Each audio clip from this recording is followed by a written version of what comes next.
আপনাদের নিশ্চয়ই মনে আছে আরজি কর কাণ্ডের আবহে উত্তরবঙ্গ উন্নয়ন মন্ত্রী উদয়ন গুহ বেশ কিছু হুঁশিয়ারি দেন, যেখানে আমূল ভাঙার হুঁশিয়ারি ছিল। সেই সঙ্গে একাধিক মহিলাদের সাজ পোশাক জিন্স পরা নিয়ে মন্তব্য করেছিলেন। আর তারপরে যে অভিযোগ উঠেছে যে নাগরিক মিছিল সংগঠিত হয়েছিল আরজি কর কাণ্ডের প্রতিবাদে, সেই মিছিলে হামলা এবং মারধর করা হয়েছে, মিছিল হাইজ্যাকের চেষ্টার অভিযোগ উঠেছে, যা নিয়ে তুলকালাম বাঁধল কোচবিহার জেলার দিনহাটা শহরে। আরজি কর মেডিকেলের চিকিৎসককে খুন ধর্ষণের প্রতিবাদে গতকাল সন্ধ্যে ৩০০০ হেমন্ত বসু কর্নার থেকে দলমত নির্বিশেষে প্রতিবাদ মিছিলের ডাক দেন মহিলারা। অভিযোগ, তৃণমূলের লোকজন মিছিলে সামিল হয়ে তা হাইজ্যাক করার চেষ্টা করে। তৃণমূল পরিচালিত দিনহাটা পুরসভার ভাইস চেয়ারম্যান সাবির সাহা চৌধুরীর উপস্থিতিতে শাসক দলের লোকজন মাইক ও ফ্লেক্স নিজেদের দখলে নিতে যায় বলে অভিযোগ।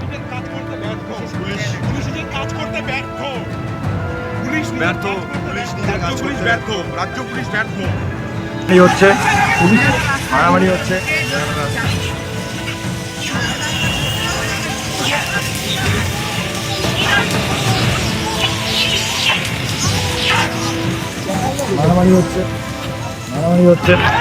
রীতিমতো দেখতে পাচ্ছেন আপনারা।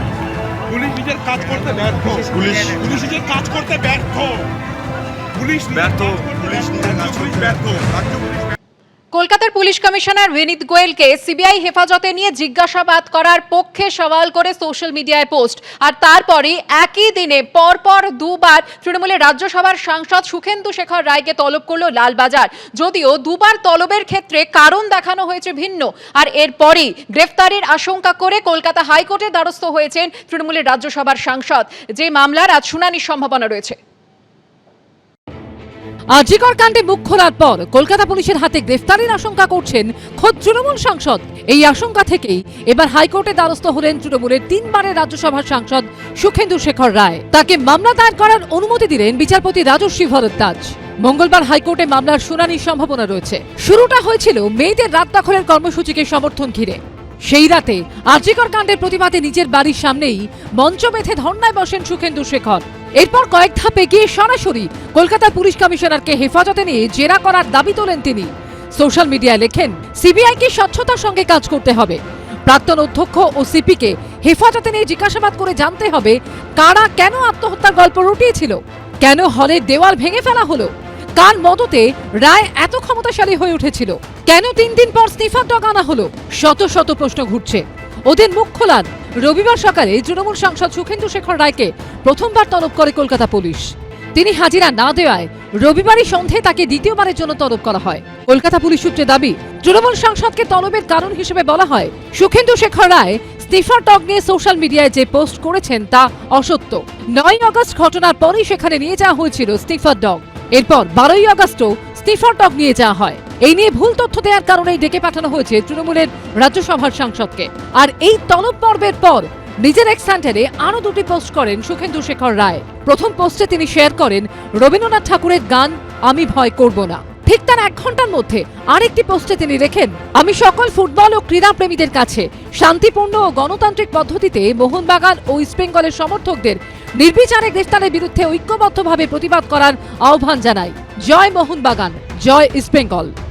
এই আন্দোলনকে দেখে সবারই শিক্ষা নেওয়া উচিত যে যদি কোথাও অত্যাচার হয়, যদি কেউ সেই অত্যাচারকে যদি সেটাকে অন্য মুখে ঘুরিয়ে দেওয়ার চেষ্টা করে, তার বিরুদ্ধে কিভাবে বিক্ষোভ হতে পারে তার একটা নমুনা আমরা সম্প্রতি দেখছি।